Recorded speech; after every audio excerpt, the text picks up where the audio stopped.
Hello everyone, मैं हूं Bhupesh Paliwal. Basic concept के इस यूट्यूब चैनल पे मैं आप सभी का स्वागत करता हूं। आप सभी को बता दूं कि हमारा टेलीग्राम ग्रुप जो है उसका लिंक है मिशन MPPSC 2020।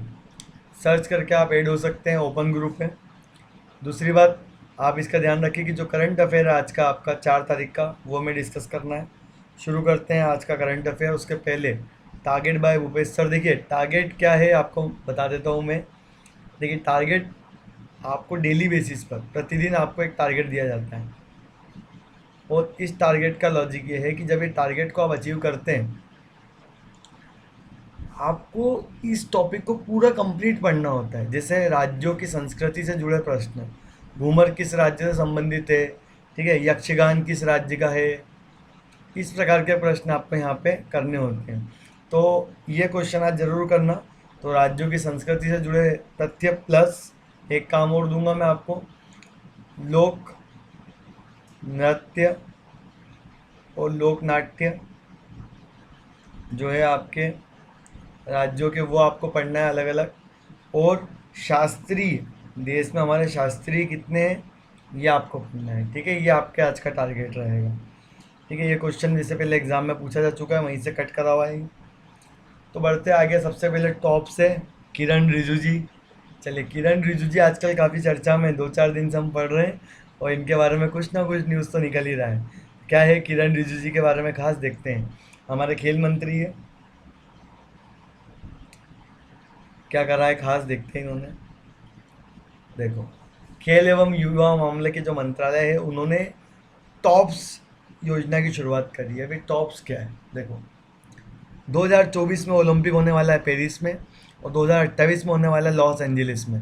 एग्ज़ाम में, MPPSC के एग्ज़ाम में आपका ये क्वेश्चन पूछा गया था कि कब होने वाला है ओलंपिक। तो आप समझ सकते हो कितना इम्पोर्टेंट है ये। तो 2024 का ओलंपिक होगा पेरिस में, और 2028 का होगा लॉस एंजलिस में। तो इन दोनों ओलंपिक में जो हमारा भारत, जो हमारा देश है, हम चाहते हैं कि हमारा देश के जो युवा है, जो आगे जाकर इनमें भाग लेने वाले हैं, वो इसके अंदर एक अच्छा, ठीक है, प्रदर्शन करें। और हमें क्या लक्ष्य है हमारा, 2028 में हम टॉप 10 में आ जाए, ये हमारा लक्ष्य है। तो टारगेट ओलंपिक पोडियम स्कीम क्या है, टॉप का full form, tops target Olympic podium scheme. Podium मतलब आपने देखा होगा ना, जो जीतता है तो ऐसे खड़े होते हैं, इसको पोडियम बोलते हैं। ऐसा रहता है ना पोडियम। तो क्या नाम है, टारगेट ओलंपिक पोडियम स्कीम। ये है आपका टॉप्स, ठीक। अब देखो, तो हमारा लक्ष्य है टॉप 10 में आने का। ये किरण रिजिजू जी आपके खेल मंत्रालय, एग्जाम में आ सकता है, आपसे पूछा जा सकता है कि टॉप स्कीम का संबंध किस खेल से है, या टॉप स्कीम का संबंध किस क्षेत्र से, खेल से संबंधित है टॉप स्कीम। और देखते हैं क्या है। देखो टॉप स्कीम क्या है, तो टॉप स्कीम के तहत 2014, जुलाई 2014 से तैयार की गई योजना है, और उसके तहत अभी तक क्या चल रहा है, तो मैं बता दूं आपको कि अलग अलग क्षेत्रों के जो खिलाड़ी हैं, उनको कलेक्ट किया जा रहा है और ट्रेनिंग दी जा रही है। ये है आपका आज का पहला करंट अफेयर, टॉप स्कीम। दूसरा, आदित्य पुरी के बारे में देखते हैं क्या खास बात है। देखिए HDFC बैंक जो है वो जल्द ही एक ऑनलाइन असिस्टेंट ऑटो लोन, ठीक है, जिप ड्राइव पेश कर रहा है, जिसके तहत आप अपने मोबाइल में तुरंत ही लोन को ले सकते हैं। और ये काफ़ी बढ़िया यूज़फुल रहेगा, जिससे क्या है, अभी जो लॉकडाउन के बाद में जो लोगों को पैसे की और जो ऋण की समस्या है, वो समाधान मिलेगा। तो ये है इसके अंदर खास। तो याद रखिएगा, online instant auto loan zip drive किसने पेश किया है, HDFC ने। जब भी मैं आपको एक करंट अफेयर देता हूँ, तो मैं ये इमेजेस आपके लिए लेकर आता हूँ, क्योंकि आप इसके अंदर से एक क्वेश्चन छुपा हुआ देख सकते हैं। वी अंडरस्टैंड योर वर्ल्ड, ये HDFC बैंक की क्या है, एक लाइन है, ध्यान रखना। HDFC का मुख्यालय जो है वो है मुंबई में, और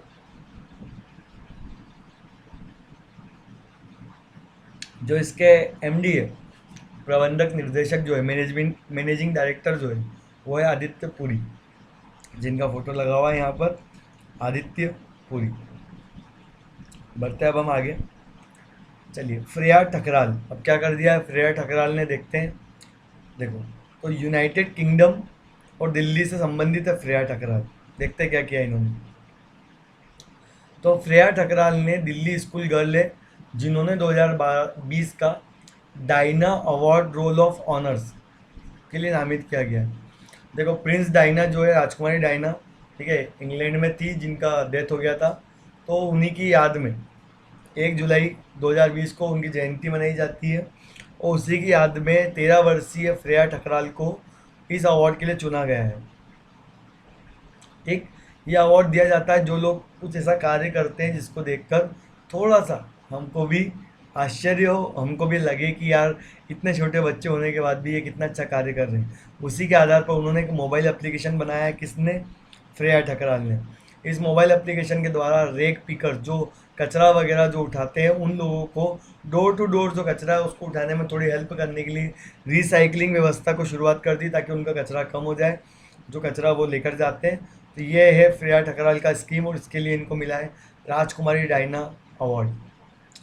यूनाइटेड नेशन की अगर बात करें, यूनाइटेड किंगडम की, तो यूनाइटेड किंगडम, ठीक है, यूनाइटेड नेशन यूके की बात करें तो प्रधानमंत्री बोरिस जॉनसन, राजधानी लंदन, और मुद्रा पाउंड है। बहुत सारे लोग यूके की मुद्रा यूरो लगाते हैं, वो गलत है। यूरो नहीं है, पाउंड है बेटा, ठीक है। यूरोपियन यूनियन का सदस्य जरूर है, ईयू का सदस्य जरूर है, लेकिन पाउंड मुद्रा है। दिल्ली के बारे में बात करते हैं तो उपराज्यपाल है अनिल बैजल, कल बताया था मैंने। मुख्यमंत्री है अरविंद केजरीवाल, उप मुख्यमंत्री है मनीष सिसोदिया, और मुख्य सचिव जो है वो है विजय कुमार देव। चलिए, बढ़ते हैं अब हम आगे। आईआईटी कानपुर, लेक्चर कैसा लग रहा है अभी तक का? अगर अच्छा लग रहा है तो एक काम करो, जाके पहले वीडियो को लाइक करके आ जाओ फटाफट सब लोग।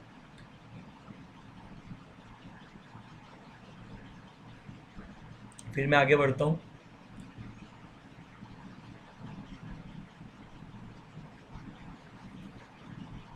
चलिए, तो उम्मीद करता हूँ अभी तक का अच्छा लग रहा होगा पार्ट आपको। आईआईटी कानपुर ने क्या कर दिया, तो एक ऑनलाइन प्लेटफॉर्म बना दिया है एक आपके क्लासरूम का। तो आईआईटी कानपुर ने आभासी क्लासरूम का जो है अभी बनाया है, विकसित किया, और उसका नाम एग्ज़ाम में ज़रूर आ सकता है, इंस्टीट्यूट मोबाइल मास्टर जी। ये नाम याद रखना बस, इसमें यही खास है, मोबाइल मास्टर जी। तो आईआईटी कानपुर ने एक आभासी कक्षा की स्थापना करी, मोबाइल मास्टर जी। इसे आईआईटी कानपुर की इमरजेंसी लैब में विकसित किया गया है। इसका उद्देश्य क्या है, तो महामारी के कारण जो शिक्षण और सीखने की चुनौतियां उभर के सामने आई है उसको ध्यान में रखते हुए ग्रामीण क्षेत्रों के लिए ये बनाया है मोबाइल मास्टर जी। चलिए आगे देखते हैं, रत्नाकर मटकारी, फेमस है रत्नाकर मटकारी। देखिए, दादा साहब फाल्के और साहित्य अकादमी विजेता रत्नाकर मटकारी को मरणोपरांत महाराष्ट्र सरकार द्वारा सम्मानित किया गया है। देखो, दादा साहब फाल्के मिल चुका है पहले, साहित्य अकादमी मिल चुका है पहले, रत्नाकर मटकारी है कौन, तो ये है आपके लेखक है बेटा, मराठी लेखक है, नाटककार है रत्नाकर ठीक है, मटकारी, और इनको मिला है इस बार का महाराष्ट्र सरकार के द्वारा सम्मानित किया गया है उनको पुरस्कार, प्रभाकर पुरस्कार। पुरस्कार का नाम क्या है? प्रभाकर पुरस्कार, बहुत फेमस पुरस्कार है। प्रभाकर पुरस्कार किस राज्य से संबंधित है? महाराष्ट्र। प्रभाकर पुरस्कार किसके द्वारा दिया जाता है? महाराष्ट्र के द्वारा दिया जाता है। इस साल का प्रभाकर पुरस्कार किसको दिया गया है, तो वह रत्नाकर मटकारी। इस प्रकार से याद कर सकते हैं आप।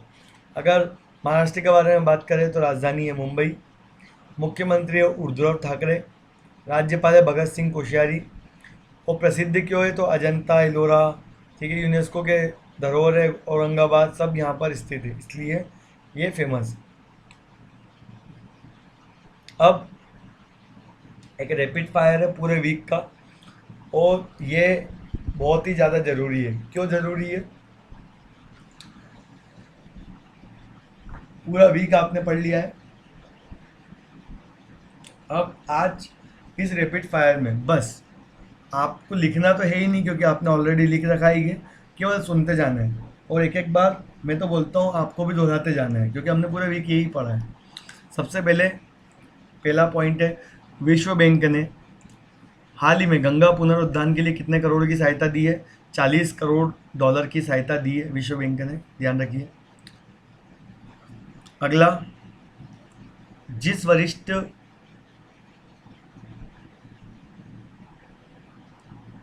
राजनयिक को जेनेवा में संयुक्त राष्ट्र और अन्य अंतर्राष्ट्रीय संगठनों के लिए भारत के अगले स्थायी प्रतिनिधि के रूप में चुना गया है, वो कौन है? इंद्रमणि पांडे। केंद्र सरकार ने हाल ही में कितने महीने के लिए नागालैंड में अशांत क्षेत्र घोषित किया है? 6 महीने, पहले पढ़ा है हमने। अर्जेंटीना के किस फुटबॉलर ने एटलेटिको मैड्रिड के खिलाफ अपने करियर का 700वां गोल किया? Lionel Messi. ठीक। किस आईसीसी के अध्यक्ष शशांक मनोहर ने पद छोड़ने का निर्णय लिया है, तो उनका पद कौन लेने वाला है?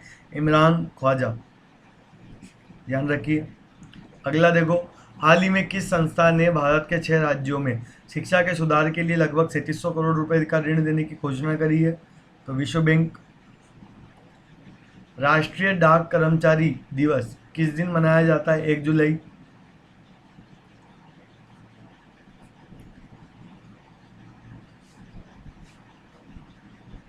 किस राज्य सरकार ने कौशल कनेक्ट फोरम नामक एक नया पोर्टल लॉन्च किया है? कर्नाटका। ये हमने सब वीक में पढ़ लिया है बेटा, रिवीजन नहीं। इंडियन ऑयल कॉरपोरेशन लिमिटेड के अध्यक्ष का पदभार, एक सेकेंड, पदभार हाल ही में किसने संभाला है? श्रीकांत माधव वैद्य। ये इसके अंदर खास है।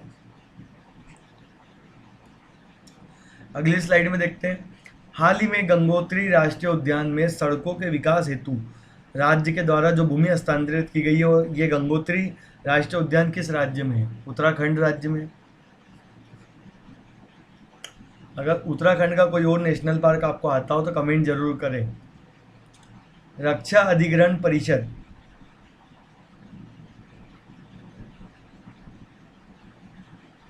ने हाल ही में रूस से कितने नए लड़ाकू विमान प्राप्त करने के लिए प्रस्ताव को पारित किया है? 33। हाल ही में फिल्म जगत की किस मशहूर कोरियोग्राफर का कार्डियक अरेस्ट से निधन हो गया? सरोज खान। चांदनी मूवी में सिखाया था इन्होंने डांस। आईसीएमआर के अनुसार भारत की पहली स्वदेशी कोरोना वैक्सीन कोवैक्सीन कब तक लॉन्च की जा सकती है? 15 अगस्त तक लॉन्च की जा सकती है। आगे देखो, हाल ही में किस भारतीय टेनिस खिलाड़ी ने जर्मनी में पीएसजी बैंक नाट ओपन टेनिस टूर्नामेंट जीत लिया? सुमित नागल। हाल ही में किस बैंक ने देश भर के किसानों के लिए ई किसान धन ऐप लॉन्च किया है? HDFC bank. इंडिगो ने हाल ही में डॉक्टर और नर्सों के लिए किराए में कितनी छूट दी है? तो 25%। किस राज्य ने किल कोरोना अभियान की शुरुआत करी है? तो वह है मध्य प्रदेश। आगे देखो, हाल ही में भारत के किस युवा अंपायर को आईसीसी की एलिट पैनल में शामिल किया गया है? इंदौर के हैं नितिन मेनन, याद रखना इंदौर के हैं, इंपॉर्टेंट है ये क्वेश्चन। अगला, केंद्र सरकार ने हाल ही में किसको अगले 3 साल के लिए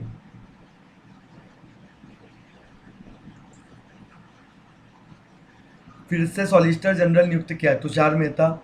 अगला, प्रधानमंत्री मोदी ने हाल ही में किस योजना को नवंबर तक बढ़ाने का फैसला किया है? पीएम गरीब कल्याण अन्न योजना। नवंबर तक अन्न दिया जाएगा। केंद्र सरकार ने भारत चीन तनाव के बीच में टिकटॉक समेत कितने मोबाइल ऐप को बैन कर दिया है? 59। आगे देखो, जिस देश की सरकार ने घाटे और कम उत्पादन के कारण देश की सभी सरकारी जूटों की मिलों को बंद करने का फैसला किया है, कौन सा देश है? तो बांग्लादेश है बेटा। कोरोना के कारण काफ़ी घाटे में गया, सारी मिलें बंद कर रहा है जूटों की बांग्लादेश। केंद्र सरकार ने उत्तर प्रदेश की राज्यपाल आनंदीबेन पटेल को जिस राज्य के राज्यपाल पद के लिए कार्यभार सौंपा है? एक्स्ट्रा, तो मध्य प्रदेश। जिस देश ने हाल ही में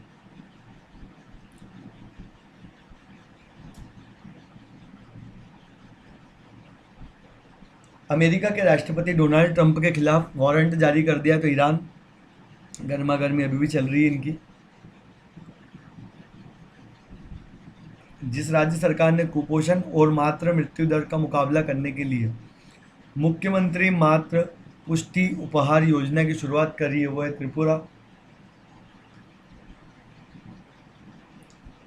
केंद्र सरकार ने कोरोना महामारी के कारण जिस विमानन कंपनी के लिए बोली लगाने की समय सीमा को 2 महीने के लिए बढ़ा दिया है, 31 अगस्त तक कर दिया, वो है एयर इंडिया। देखो एयर इंडिया के लिए बोली लगने वाली है, लेकिन अभी कोरोना के कारण नहीं सेट कर पा रहे, ये भी ध्यान रखें। आगे बढ़ते हैं। हाल ही में जिस राज्य के मुख्यमंत्री के चंद्रशेखर राव ने हरिताहरम कार्यक्रम का छठे चरण के शुभारंभ करी, तेलंगाना।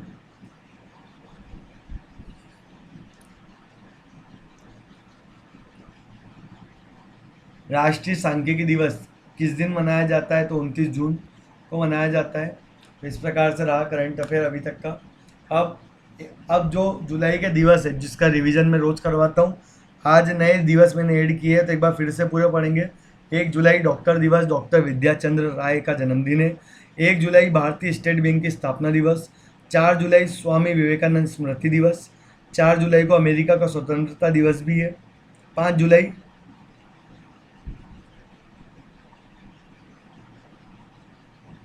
श्री गुरु हरगोविंद जयंती। 9 जुलाई को विद्यार्थी दिवस है। 11 जुलाई विश्व जनसंख्या दिवस। 12 जुलाई मलाला दिवस, मलाला यूसुफजई के नाम पर नोबेल दिया गया था, तो 12 जुलाई। 18 जुलाई नेल्सन मंडेला दिवस। 19 जुलाई मंगल पांडे का जन्मदिन है, 19 जुलाई को। 22 जुलाई राष्ट्रीय झंडा अंगीकार दिवस। 22 जुलाई के दिन झंडे को अपनाया था ना, तो ये दिवस है। आगे 23 जुलाई बाल गंगाधर तिलक दिवस। 23 जुलाई को ही है चंद्रशेखर आज़ाद जयंती। 23 जुलाई को ही राष्ट्रीय प्रसारण दिवस। 24 जुलाई को है आपका आयकर दिवस। 26 जुलाई को कारगिल दिवस। 27 जुलाई को है सीआरपीएफ दिवस। 27 जुलाई को है डॉक्टर एपीजे अब्दुल कलाम जयंती। 28 जुलाई को है आपका विश्व प्रकृति संरक्षण दिवस। 28 जुलाई को विश्व हेपेटाइटिस दिवस। 29 जुलाई को विश्व बाघ दिवस। और 31 जुलाई को है मुंशी प्रेमचंद्र का जन्मदिन। चलो एक बार टारगेट फिर से देख लो। संस्कृति से जुड़े तथ्य, ये है आज का टारगेट। और ध्यान से पढ़ेंगे थॉट आज का। अच्छी किताबें और अच्छे लोग तुरंत समझ में नहीं आते, उन्हें पढ़ना पड़ता है। ठीक है, तो आप लोग भी इस बात का ध्यान रखें। धीरे धीरे आपको इस क्लास से प्यार हो जाएगा, ये क्लास आपकी फेवरेट क्लास बन जाएगी। पर आपको ये समझना होगा कि इस क्लास के अंदर जितनी भी चीज़ें वो सब आपके काम की है और आपको तभी बताई जा रही है। वीडियो को शेयर करना ना भूलें दोस्तों में, लाइक करके जाए, सब्सक्राइब करें चैनल को अगर अभी तक नहीं किया है तो, और बेल आइकन को प्रेस कर दो ताकि आपको ऐसे और वीडियो मिल सके। तो आज के लिए इतना ही, मिलते हैं कल क्विज़ के साथ। जय हिंद, जय भारत।